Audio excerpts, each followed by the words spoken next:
예배 자리에 오신 여러분들을 축복하고 환영합니다. 10월 31일, 11월 1일은 알겠는데 10월 31일은 무슨 날입니까?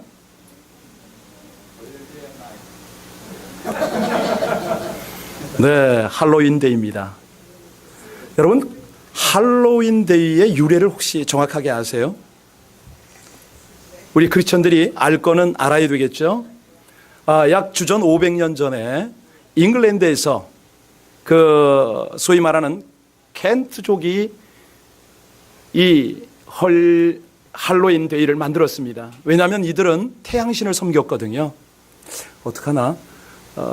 드보라나 에스더나 여기 좀 잠깐 와서 동시통 여기 좀 가능할까요? 왕부담? 잉글랜드가 그 켈튼족이 주로 섬기는 건 이제 태양신을 섬겼는데 그들의 개념은 10월 31일이 되면 태양이 가장 멀어진다. 결과는 음기가 악한 영의 역사가 이 땅에 가득하다. 이 악한 영을 달래야 된다. 이 사람들을 잘 공양을 해야 된다. 그래서 그들이 생각해낸 게 뭐냐면 이 날이 되면 검은 옷을 입고 검은 마스크를 합니다. 횃불을 들고 주변 마을에 쳐들어갑니다. 거기서 뭘 하냐면 아리따운 동료를 납치하다시피 뺐습니다. 그리고 이 젊고 순결한 아가씨를 나무집에 가둬놓고 거기 불을 질러요. 이것이 음기가 강한 악한 영의 역사를 막아내는 방법이다. 그들이 이런 생각을 했던 거죠. 이것이 미국으로 들어오고 유럽으로 퍼지면서 점차 어떤 문화가 되어버렸습니다. 여러분 잘 알듯이요. 우리 아이들이 이제 이 할로윈 데이 때 우리 집에 와서 뭐라 그러죠? 집 와서 막 문을 두드리면서 하는 말이 있잖아요. 그렇죠. 트리고 트릿 그러잖아요. 무슨 말이죠? 바칠 거냐? 아니면 보복당할 거냐? 이 메시지입니다. 거기서 온 거예요. 그러니까 우리 아이들은 이 내용이 무슨 내용인지도 모르고 그냥 온갖 음란하고 아주 그냥 무서운 그런 가면들과 옷들을 복장을 하고 와가지고 사탕 내놓으라는 거예요. 그런데 이곳까지는 가지 않더라도 몇몇 가정에 보면은 호박을 파내서 그 속에 전구 넣는 거 하시나요? 이거 무슨 의미인지 아세요? 그때 당시에 이 동료들을 불태워서 얻는 게 뭐냐면 인유입니다. 사람의 기름. 이거를 받아다가 호박 속에 심지 달고 불 켰던 것이 유래가 돼서 호박의 등격이에요. 참 무지하죠. 너무 어리석은 인생들입니다. 그런데 이것을 사회화하고 풍습화해가지고 크리스마스 다음으로 어마어마한 상업화가 되어버렸지 않습니까? 자, 이것이 악한 사단의 역사라면 정말 하나님의 역사는 뭐냐? 10월 30일이 무슨 날이라고요? 예, 종교개혁의 날입니다. 기가 막힌 거죠. 그런데 우리 크리스찬들이 할로윈 데이도 잘 모르고 종교개혁의 날도 잘 인식을 못하고 있잖아요. 필요한 것은 이번 주간에 아이들이 그런 복장으로 사탕을 얻으러 오면 우리가 대처를 해야죠.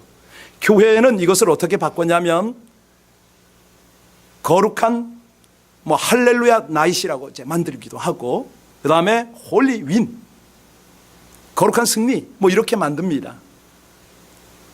앞서가는 교회들은 전도지, 아이들용 전도지를 만들어서 캔디에 담은 다음에 전해주기도 하죠. 굉장히 필요한 거죠. 최소한 우리 기독교인들의 가정은 부모들이 이 유래를 설명을 해주고 우리의 신앙생활이 어때야 한다. 이 정도의 대비책은 있어야 되지 않겠습니까? 자, 오늘 10월 마지막 주가 이렇게 영적으로 혼탁하다. 예. 그런데 영적으로 혼탁하면 바로 오는 게 뭐죠? 정치적으로, 문화적으로 다 이게 혼란스럽지 않습니까? 다니엘이 꼭 그 시대를 살았습니다. 정치적으로, 영적으로 혼란스럽고 그야말로 난세와 풍운이죠.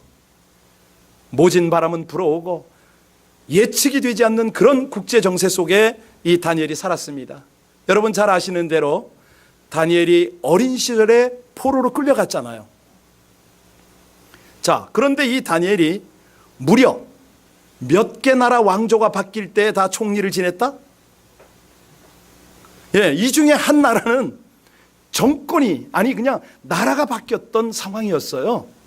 여러분이 잘 아시는 대로 느부갓네살 2세 때부터 쭉 와서 그 벨사살 차례로 정권을 잡는 그 수많은 격변기 속에 이 혼란한 정치 상황 속에서도 다니엘은 요지부동입니다. 제대로 자리 잡은 거죠. 자, 여러분 한번 생각해 보세요. 이 역사의 소동돌이 속에서 총리의 자리를 누가, 어떤 인물이 지켜낼 수가 있겠습니까? 왕이 5번 바뀌고 나라가 1번 바뀌었는데 과연 그게 가능하겠냐 이거예요. 근데 기가 막힌 건 우리가 성경에서 읽고 역사적 사료를 통해서 알 수 있듯이 이 다니엘이 이 모든 위기를 잘 넘겼어요. 아니, 넘긴 정도가 아니고 어떤 정권이 들어와도 존경을 받았습니다.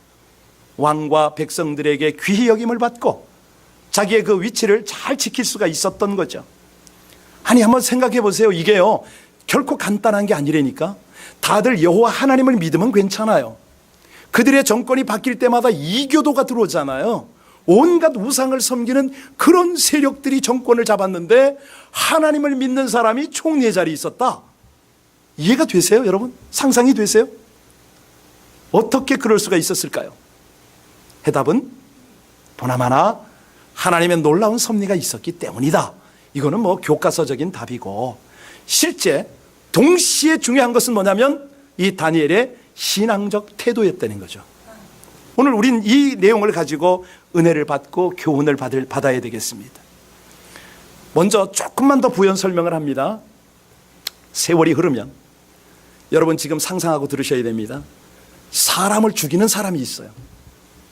저 사람을 만나는데 계속 자기만 죽어도 괜찮겠는데 남들을 죽여. 그런 사람 없나요? 소위 말해서 오늘 3절 4절을 한번 보시면 그런 사람이 여기 등장을 합니다. 우리 3절 4절 같이 함께 봉독할까요? 시작. 다니엘은 마음이 민첩하여 총리들과 고관들 위에 뛰어남으로 왕이 그를 세워 전국을 다스리게 하고자 한지라. 이에 총리들과 고관들이 국사에 대하여 다니엘을 고발할 근거를 찾고자 하였으나 아무 근거 아무 허물도 찾지 못하였으니 이는 그가 충성되어 아무 그릇됨도 없고 아무, 요즘 말로 뭔지 아시죠? 적폐청산하겠다는 거예요. 정권 바뀌었으니까 너 그동안 총리 하느라고 단물 다 빨아먹었지. 네가 필요한 사람만 그 자리에 세웠지. 이제 너 정리해야겠어 하고 적폐청산하고 새로운 개혁을 지금 여기 총리와 고관들이 시도를 하는 거 아니겠습니까? 이걸 무조건 나쁘게만 볼 건 아니지요. 그동안 시행착오가 있을 거고 여러 가지 왕정들이 무모한 통치를 했던 것들을 이 총리와 고관들이 생각하면서 이 다니엘을 몰아낼 생각을 한 겁니다. 그런데요, 중요한 게 뭐냐면 생각해 보세요. 이들이 저렇게 모의를 하는 것이 자기가 죽고 왕을 죽이고 백성을 죽이고 나라를 죽이는 걸 몰랐어요. 우리가 하나님을 믿는 백성답게요, 현 시국을 보면서 영적 기류를 보면서 이 흐름을 읽어야 됩니다. 너무너무 중요합니다. 그렇구나, 지금 새로운 정권이 들어와서 어떤 새로운 뭔가를 시행한다? 잘 읽어야 됩니다. 기도해야 됩니다. 여기에 그들의 결정적 음모가 뭐냐면 다니엘을 사자굴 속에 집어넣겠다, 죽이겠다 이거죠. 예, 결국은 다 죽는 거예요. 다니엘만 죽이는 게 아니라고 그랬습니다. 그런데요, 지금도 그렇습니다. 여러분 영적 분별력을 가지셔야 되는데요, 자기만 사지로 가는 사람이 아니고 심지어는 나라를, 민족을 죽음으로 끌어가는 사람이 있는가 하면 성도들을 영적으로 완전히 죽이는 대로 끌어가는 사람들이 있습니다. 할로윈이 그렇습니다. 그렇죠? 이거 구분하셔야죠. 온갖 악을 행하는 무리들이 그렇고요. 예, 심지어는 영적 통찰력이 없는, 여기 3절에 보면 다니엘의 마음이 어떻게 했다고 그랬죠? 민첩했다. 저 민첩이 무슨 뜻인지 아시죠? 영적으로 민감했다 이겁니다. 깨어 있었다. 딱 볼 줄 알았다 이거죠. 대적들이 복음을 방해하고 하나님을 거스리는 것을 그가 알았어요. 반면에 이 다니엘 어떤 사람이냐? 사람을 살리는 사람입니다. 하나님을 영화롭게 할 뿐만 아니라 주변 사람, 나라 다 살렸습니다. 가령 우리가 잘 아는 대로 느부갓네살 왕이 꿈을 꾸었을 때 다니엘을 불렀죠. 다니엘이 가서 그 꿈을 맞췄어요. 아니, 맞춘 정도가 아니라 해석을 해냈어요. 그랬더니 누가 살았죠? 여러분 그거 놓치시면 안 됩니다. 친구들이 다 살았잖아요. 다니엘 친구들이 다 죽을 뻔했거든요. 그런데 한 걸음 더 나가서 주변에 있던 마술사들이 다 살아난 거예요. 마술사, 주술사, 그 가족들 다 죽을 뻔했잖아요. 다 살린 거예요. 나라를 살린 거죠. 나라를 살린 거. 여러분, 이 영적으로 민첩한 것이 이렇게 중요합니다. 기도해서 하나님의 뜻을 분별하고 하나님의 마음을 알아가는 거죠. 그런데 중요한 건 뭐냐면 우리가 이렇게 다니엘처럼 기도의 자리로 이끌어가는 사람을 귀하게 여기질 않는다는 거예요. 여러분, 밥 한 끼 그렇게 중요한가요? 필요합니다. 육신도 건강해야 되니까. 그런데 밥보다는 여러분의 손을 잡고 기도의 자리로 나가자고 하는 그 사람 더 귀한 줄로 아시길 바랍니다. 영이 살아요. 같이 살아요. 예, 그러지 않습니까? 우리가요 문제를 가지고 어려움을 가지고 그러면 담론, 우리 사람의 지혜도 필요하죠. 그거 필요 없다는 얘기가 아니고 그 모든 문제를 가지고 하나님 앞에 나와서 하나님의 뜻을 여쭙고 하나님의 인도를 받고 하나님의 능력으로 해결하는 여러분들 되시기를 주의 이름으로 축원합니다. 그런 사람이 바로 나도 살고 남도 살리고, 예, 그런 사람의 공통점 두 가지가 있습니다. 하나는 뭐냐면요, 오직 만남과 대화와 모든 관계 속에서 어찌하면 하나님을 영화롭게 할고 하나님의 영광을 위해서 교제하는 거예요. 3절 다시 한번 읽어보세요. 같이 읽습니다. 시작. 다니엘은 마음이 민첩하여 총리들과 고관들 위에 뛰어남으로 왕이 그를 세워 전국을, 이게 뭐냐면, 예, 이 느부갓네살, 벨사살 그 제국이 변해서 메데 다리오 왕까지 왕들이 자기가 섬기는 모든 왕들은 성공하도록 그가 섬겼던 겁니다. 그런데 왕들이 성공하는 게 목적이 아니고 이 다니엘은 하나님의 영광을 위해서 하다 보니까 왕도 하나님이 세우지 않습니까? 자연스럽게 왕들이 자리를 유지하는 거예요. 그런데 악한 세력은 또 쿠데타가 일으키고 전쟁을 일으켜서 또 왕가리를 하죠. 여러분, 자신보다 하나님의 나라, 하나님의 영광 위하여 기도하는 분들 너무 귀하십니다. 우리 인정해야 됩니다. 기도의 자리로 나가고 기도의 자리로 우리를 이끌어가는 그런 분들, 밤낮 부르짖어 기도하는 그런 분들, 사실 이런 분들 중에 우리가 소홀히 여기면 안 되는 분들이 선교사님들 아닙니까? 한번 생각해 보세요. 그분들은 기도만 하고 끝내는 게 아니지요. 그 현장에 들어가서 배신하고, 아니 속이지요. 내 모든 것을 다 뺏어가고 모함하고, 그럼에도 불구하고 끊임없는 사랑을 부어주면서 내 모든 걸 아낌없이 내어주면서 그 선교지 사람들을 위해서 눈물로 기도하는 이 선교사들 봐볼까요? 하나님이 보상을 안 할까요? 예, 그래서 천국 가면 제일 큰 상이 선교사들의 상이잖아요. 그런 거거든요. 그렇습니다. 우리가요, 이 실망하고 포기하게 만드는 이 인간관계가 있습니다. 무성한 말들 때문에 그래요. 그냥 미움, 분노, 질시 이런 것들이 우리 만남 속에 계속 있다면은 사실은 나도 나지만 성령이 근심을 하세요. 다음 대화가 진행이 안 돼요. 아니, 성령께 기도가 되질 않아요. 여러분, 우리가 예수님처럼 밤이 맞도록 기도할 수 없지만 정말 최선을 다해서 기도하는 저와 여러분들 되시기를 주의 이름으로 축원합니다. 내 사랑하는 형제 자매, 내 이웃, 우리 성도님, 예, 그러면 나 살고 이웃 살리고 하나님의 영광이 충만할 줄로 믿습니다. 두 번째 10절 한번 볼까요? 오늘 바로 이 구절을 위해서 우리가 달려가고 있었는데 10절 같이 봉독합니다. 시작. 다니엘이 이 조서에 왕의 도장이 찍힌 것을 알고도 자기 집에 돌아가서는 윗방에 올라가 예루살렘으로 향한 창문을 열고 전에 하던 대로 하루 3번씩 무릎을 꿇고 기도하며 그의 하나님께, 자, 지금 우리가 본문을 충분히 안다고 전 전제했는데요, 조금 더 설명해 드리겠습니다. 다니엘을 죽이려는 이 지방 장관들과 이 모든 이들이 왕에게 지금 뭘 얘기했냐면 30일간 왕 외에 다른 사람의 지시를 받으면 사자굴에 집어넣겠다, 여기에 사인하라고 그랬잖아요. 그런데 다니엘이 이 상황을 압니까 모릅니까? 예, 아니 여러분, 그들의 소원대로 다니엘이 사자굴에 들어갔잖아요.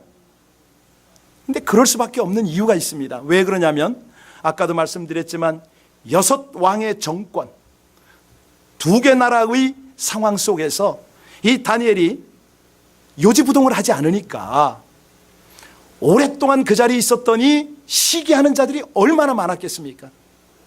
허물을 찾아서 자기가 그 자리에 올라가야 되고 자기 사람을 세우려는 이런 세력이 얼마나 많았겠습니까? 그런데 그의 특징이 뭐죠? 청렴결백입니다. 깨끗한 거예요. 아니 거기에다 하나님이 주시는 지혜와 명철과 이런 능력이 탁월한 거예요. 그러면 그 비결이 뭐냐? 어디서부터 그런 것들이 오느냐? 어떻게 하길래 청렴결백하고 지혜와 능력이 충만했느냐? 여러분, 그는 어떤 사람이죠? 기도하던 사람이었습니다. 기도하던 사람. 얼마나요? 하루에 3번 꼬박. 거룩한 습관이 그를 그렇게 영향력 있는 확실한 영적 리더로 만들었던 거죠. 여러분, 기도가 다른 어떤 유도 이럴 수가 없고요, 기도만이 영적 영향력임을 믿으시길 바랍니다. 이 기도가 끝장난 내 인생뿐만 아니죠. 저 절망하고 삶을 포기하려는 남들까지 살려내는 기가 막힌 하나님의 통로가 됨을 믿으시기 바랍니다. 주변에 우리가 좋은 권면 필요합니다. 좋은 지혜로 다독거리는 거 필요합니다. 그러나 100마디 말보다는 한마디의 중보기도가 하나님의 역사를 불러옴을 믿으시기 바랍니다. 그런데 문제가 뭐냐면요, 정말 내 맘대로 안 되는 게 뭐냐면 기도예요. 기도. 수도 없이 결심해요. 기도의 자리 나가리라. 그런데 안 돼. 바빠서 힘들어서, 심지어는 핑계대기 바빠요. 그런데요, 여러분 반대로 한번 생각해 보세요. 기도를 안 하니까 모든 상황이 짐이 된다는 느낌 안 드세요? 관계도 힘이 들어요. 일도 힘이 들어요. 기도 시간이 줄어드니까 되는 게 없는 거예요. 다 이게 압력으로 나한테 돌아오는 거죠. 여러분, 그런 상황, 너무너무 힘든 상황에서 계속 기도했더니 어떤 일이 벌어지냐면 10절 끝부분을 한번 보시기 바랍니다. 자, 전에 하던 대로 하루 몇 번씩? 어떻게? 내용이 뭐예요? 감사입니다. 감사가 터져 나오는 거예요. 그렇습니다. 그래도 감사가 되는 거예요. 하나님 앞에 무릎을 꿇고 기도하며 감사를 드렸다. 이거는 뭐냐면요, 하나님께 드릴 수 있는 최고의 예물을 드린 거예요. 할렐루야. 하나님께 감사하는 게 이해가 되지 않아도, 너무 고통스럽고 힘들어도 하나님께 있는 그대로 내 자신을 드립니다. 여러분, 그렇잖아요. 우리 자식들이 같은 고난을 당해도 받아들이는 걸 보고 얘가 정리 가고 또 아직도 훈련이 필요해, 이렇게 판단이 되잖아요. 그렇죠? 하나님 앞에 같은 고난을 당하더라도, 하나님, 그렇습니다, 내가 이거를 하나님의 뜻으로 받아들이겠습니다. 내가 어떤 죽음의 위협 앞에서도 우리 하나님을 감사하겠습니다. 이 성숙한 신앙, 깊은 신앙을 하나님이 얼마나 기뻐하겠어요. 마음속으로 따라서 하세요. 기도가 없는 곳은 사단의 잔치집이고, 자, 기도하면 그곳은 사단의 장례식장입니다. 믿으십니까? 할렐루야. 그래서 우리 예수님 뭐라고 하냐면 정신 차리고 깨어 있으라 그러잖아요. 바울 사도가 그러잖아요. 왜냐하면 우는 사자가, 악마가, 사단이 우는 사자같이 두루다니며 삼킬 자를 베드로도 그랬어요. 베드로도. 여러분, 이 죽음의 목전에 다니엘이 사자굴 앞에서 어찌했습니까? 예, 하나님께 그의 입을 열었어요. 기도했어요. 그랬더니 우리 하나님은요, 어떻게 하시냐면 굶주린 사단의 입을 막아버리시잖아요. 할렐루야. 그냥 아멘 해서는 안 돼요. 이거 깨달음이 팍 와야 돼요. 아하, 그렇구나. 하나님은 당신의 백성과 기도로 교제하기를 원하시고 이 기도를 방해하는 사단의 세력은 막아버리는구나. 그렇죠. 그렇게 깨달으셔야 됩니다. 네, 힘들어도 나가리라. 내가 벅차도 나가리라. 이 기도의 자리에 나가면 내 기도를 방해하던 모든 세력, 이 사자의 입은, 사단의 입은 바로 그 자리가 장례식장이 되는 줄로 믿습니다. 문제는 뭐냐면요, 바쁘다는 핑계죠. 시간이 안 된다는 핑계입니다. 여러분, 다시 한번 따라 하시겠습니까? 교만 중에 가장 무서운 교만은 기도하지 않는 거다. 왜요? 내가 내 인생의 주인으로 사니까, 내가 내 생각으로 일을 다 처리하려고 하니까 하나님은 안 계신 겁니다. 하나님의 뜻이 필요 없는 겁니다. 그래서 하나님께서 자신의 백성들을 보면서 우리를 방관하실 때가 언제냐면 기도 안 할 때. 그냥 두시는 거예요. 어찌하겠습니까? 그걸 어찌하겠어요? 여러분, 여러분이 저를 주시하셔 보셔야 돼요. 저 김 목사가 기도의 자리에 얼마만큼 자리를 잡느냐. 그때는 저를 좀 신뢰해도 돼요. 제가 기도의 자리를 놓치지 않으면 그때는 조금 신뢰하고 따라오세요. 그러나 제가 기도가 없다? 따를 필요가 없고 저를 내쫓아도 상관없어요. 정말 그리해야 됩니다. 그게 교회예요. 기도가 있는 거, 기도가 있는 목사, 기도가 있는 성도, 이것이야말로 하나님이 기뻐하는 곳인 줄로 믿습니다. 왜냐면요, 기도할 때 우리 하나님이 실수를 줄여주세요. 하나님께서 시간을 줄여주세요. 왜냐하면 여기 민첩하다고 그러잖아요. 분별력을 주시는 거죠. 능력을 주시는 거죠. 돕는 사람까지 붙여주는 거죠. 내가 바쁠수록 더 많은 기도하시기를 주의 이름으로 축원합니다. 10절을 다시 한번 읽겠습니다. 10절 시작.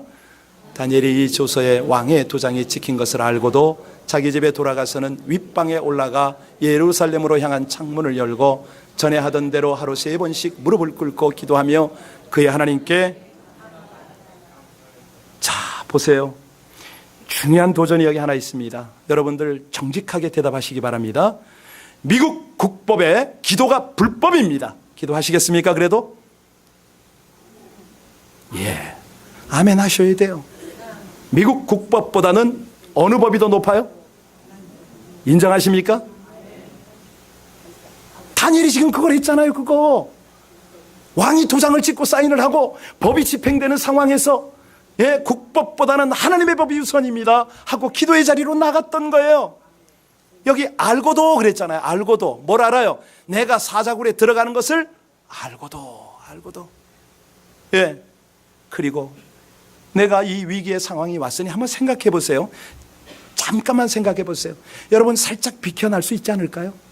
시간 조절할 수 있지 않을까요? 아니, 창문 닫고 기도할 수 있지 않을까요? 그렇잖아요, 지금. 그런데 다니엘은 그런 거 없어요. 오히려 창문을, 윗방에 올라가서 예루살렘을 향한 창문을 어떻게 했어요? 창문을 어떻게 했다고요?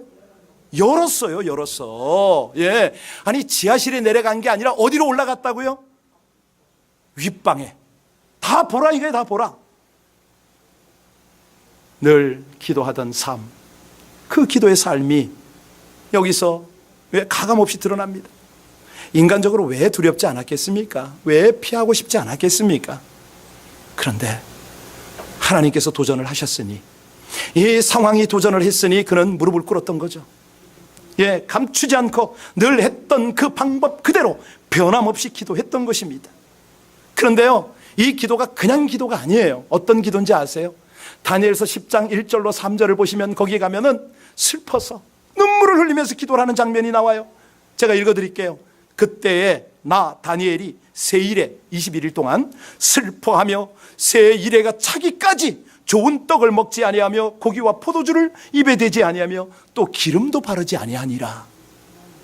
울면서 애통하면서 기도했습니다. 얼마 동안요? 새 이래가 차기까지. 다니엘 기도가 며칠입니까? 예, 목사가 너무 의도적이라고요? 아니, 하나님의 말씀이에요, 지금 이거는. 예. 나라와 민족이 자신이 사단의 밥이 되는 것이 하나님의 뜻이냐 이거예요. 눈물로 기도하는 거예요. 하나님, 제가 사자밥이 되는 게, 이 나라가 저렇게 나락에 떨어져서 사단의 밥이 되는 게 하나님의 뜻입니까? 오직 하나님밖에는 없습니다. 하나님의 뜻을 구합니다. 바로 이 기도를 한 거예요. 다시 한번 따라 하시겠어요? 기도는 하나님을 설득하는 것이 아닙니다. 기도는 자신이 하나님께 설득당하는 겁니다. 아멘입니까? 됐습니다. 그러면 응답받을 자격이 된 거예요. 하나님, 제 기도 제목, 제 기도 내용이 중요한 것이 아니고 하나님의 뜻이고 하나님의 영광입니다. 그 일을 이루시옵소서. 다니엘이 이렇게 기도했습니다. 우리가 21일 그렇게 기도할 거죠. 자, 그렇게 기도하면 무슨 일이 벌어지느냐? 여러분, 퀴즈. 성경에 나온 기도 중에서 가장 빠르게 응답받은 기도 혹시 아세요? 오늘 다니엘서를 다루니까 다니엘 기도 같은데 그렇게 생각하세요? 예. 맞습니다. 성경에서 가장 빠르게 응답받은 기도를 여러분이 성경을 펴셔야 돼요. 제가 혼자만 볼 게 아니고 다니엘서 9장 펴세요. 다니엘서 9장 20절 23절까지 잘 보시기 바랍니다. 자, 다니엘서 9장 20절부터 23절까지. 파워포인트는 안 뜹니다. 성경책 가지고 다니라고 한 번씩 이렇게 합니다. 같이 우리 20절부터 읽습니다. 시작. 내가 이같이 말하여 기도하며 내 죄와 내 백성의 이스라엘의 죄를 자복하고 내 하나님의 거룩한 산을 위하여 내 하나님 여호와 앞에 간구할 때에 곧 내가 기도할 때에 이전의 환상 중 본 그 사람 가브리엘이 빨리 날아서 저녁 제사를 드릴 때쯤에 내게 이르더니 내게 가르치며 내게 말하여 이르되 다니엘아, 내가 이제 내게 지혜와 총명을 주려고 왔느니라. 곧 내가 기도를 시작할 즈음에 명령이 내렸으므로 이제 내게 알리러 왔느니라. 나는 크게 은총을 입은 자라. 그런즉 너는 이 일을 생각하고 그 환상을. 여러분, 다니엘이 기도할 때 환상 봐서 깨달았나요? 그게 응답인가요? 아니에요. 왜 성경에서 가장 빠른 기도 응답이 다니엘의 기도죠? 지금 읽으셨잖아요. 놓치지 마세요. 거기 뭐라고 그랬냐면 23절에 보세요. 다시 한번 읽어요. 시작. 곧 내가 기도를 바로 이거예요. 기도를 시작도 하기 전이에요. 할렐루야. 기도를 시작하기도 전에 하나님은 응답을 준비하셨어요. 얼마나 놀랍습니까? 자, 옆 사람 손잡고 당신의 기도 응답이 준비되어 있습니다. 시작.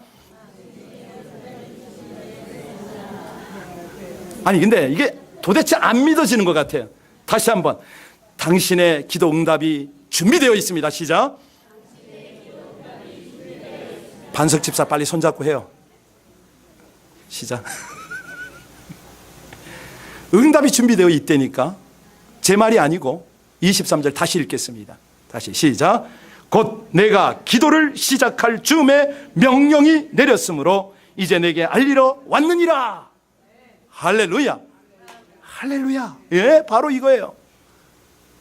다니엘이 기도를 시작도 하기 전에, 예, 하나님은 이미 행동을 시작하셨다 그러잖아요. 여러분, 지금 다니엘 기도를 앞두고 우리가 목사의 입술을 통해서 다니엘 기도에 대한 설명을 듣고 있고 이 시간에 도전을 받고 있어요. 왜? 하나님이 여러분들의 기도를 받으시려고. 아멘입니까? 여러분들을 사지로 끌어가는 거 아니에요. 이민생활 피곤한데 쉬지도 못하게 기도의 자리에 나오라고 하는 게 아니에요. 여러분을 살리기 위해서 이 메시지가 있는 걸 믿으시기 바랍니다. 살아나셔야죠. 살아나셔야죠. 자, 여러분에게 지금 밥 먹으러 가자고 그럽니까? 놀러 가자고 그래요? 아니거든요. 기도의 자리로 나가자. 하나님을 배우러 가자고. 사실 이럼에도 불구하고 우리가 때때로 기도할 때 하나님과 내 사이가 왜 이렇게 거리가 있지? 뭐야 도대체 내 기도가 연락이 되는 거야? 이렇게 느껴질 때가 있어요. 사실이죠. 그런데 우리 하나님은요, 시간과 공간을 초월해서 즉각적으로 내 기도를 들으시잖아요. 오늘 여기 보니까 천군 천사를 동원하잖아요. 우린 이걸 믿는 거 아닙니까? 이걸 믿는 거예요. 여러분, 일단 기도를 시작하면 하나님은 다 들으시고 판단하는 우리 하나님이심을 믿으시기 바랍니다. 그래서 주의 뜻에 합당하다, 즉각 응답이에요. 합당치 않으면 조정하는 기간이 필요해요. 기도가 바뀌어요. 자꾸 하나님 제가 뭘 잘못했습니까? 회개도 하고, 하나님 이 기도 아닌가 보죠? 또 바꾸고, 하나님의 뜻을 쫓아가도록 그렇게 기도를 이끌어 가세요. 그래서 우리가 궁극적으로 기억할 것이 있어요. 뭐죠? 기도의 목적. 왜 기도하십니까? 기도란 단지 응답 자체가 목적이 아닙니다. 이거 분명히 아셔야 돼요. 아셨죠? 많은 사람은 기도하면서 응답이 목적으로 아는데 그게 아닙니다. 기도의 목적은 뭐냐면 우리 하나님의 주권적인 뜻을 찾아가는 거예요. 내 인생을 향한 하나님의 비전을 이루어가는 거예요. 할렐루야. 이게 분명해야 됩니다. 내가 기도하면서 나를 향하신, 우리 가정을 향하신, 우리 교회를 향하신 하나님의 뜻이 무엇입니까? 제 인생을 향한 하나님의 비전은 뭐죠? 제 그리 갈게요. 이게 기도거든요, 이게. 자, 그런데 우리가 기도를 한답시고 나와서 응답 한번 딱 받으면 어떻게 됩니까? 참 자랑하느라고 정신 못 차려요. 그거 아니에요. 여러분, 21일간 다니엘 기도를 통해서 응답받고 하나님만 자랑하는 여러분 되시기를 축원합니다. 기도 응답을 받는 목적은 하나님을 자랑하는 것입니다. 하나님을 높여드리는 것이에요. 이것이 우선순위가 정리가 안 되어 있으면 내가 자꾸 드러나죠. 봐, 나 기도하니까 하나님 이렇게 응답하지. 나 이렇게 기도해. 무슨 소용이 그게? 아무 소용없어요. 기도할수록 겸손해야 되고, 기도할수록 숨을 줄 알아야 되고, 기도할수록 하나님과 온전히 동행하는 것이 내가 말하지 않아도 드러나야 되는 것이죠. 이제 21일간 열방과 함께하는 기도회가 시작이 됩니다. 11월 1일 날 영적 그냥 우리가 고지에 딱 올라서는 거죠. 할로윈 저리 가라, 이거. 종교개혁 비켜라. 우리 하나님의 전능한 역사가 우리 작은 이 무리지만 기도를 통해서 이 땅에 나타날 것이다. 사실요, 우리 믿음의 선진들은요, 전쟁 속에서도, 고난 속에서도, 가난 속에서도, 기근과 핍박 속에서도 우리 살아계신 하나님 앞에 피 맺힌 가슴을 안고 나가서 눈물로 기도했어요. 그 결과가 여러분인 거예요. 이 시대인 거예요. 그 결과가. 안 그렇습니까? 우리 미국이 어떻게 이 땅에 세워졌어요? 하나님 앞에 바른 기도하려고 저 영국에서, 네덜란드에서 다 와서 청교도들이 이 땅을 하나님의 나라로 세운 거 아닙니까? 대한민국, 우리 조국이 어떻게 있습니까? 그 일제치하에서 눈물로 금식으로 기도하며 정말 하나님 앞에 죽으면 죽으리라 그렇게 살았던 우리 믿음의 선조들 때문에 오늘 대한민국이 있는 거 아닙니까? 우리가 아멘을 했다면, 도전을 받았다면 이제는 뭐 해야 됩니까? 그 자리에 나가야죠. 나가야죠. 우리가 21일 동안 다니엘 기도회가 모두 끝난 후에 우리 하나님을 마음껏 자랑해드린 그런 간증의 주인공들 됐으면 좋겠고요. 여러분들 속에 최소한 시대를 분별하고 영적인 통찰력이 생기고, 아니 천군 천사와 여러분이 동행함으로 여러분의 얼굴이 빛이 나고 여러분 입술에는 하나님의 은혜가 흘러나오는 그런 역사가 있기를 주의 이름으로 축원합니다. 진정한 내가 살고 남을 살리는 거죠. 이웃을 살리는 거죠. 가족을 살리는 겁니다. 자녀를 살리는 겁니다. 영적 공동체를 살리는 것이죠. 우리 함께 찬송하겠습니다. 지금은 난세입니다. 풍운의 시대입니다.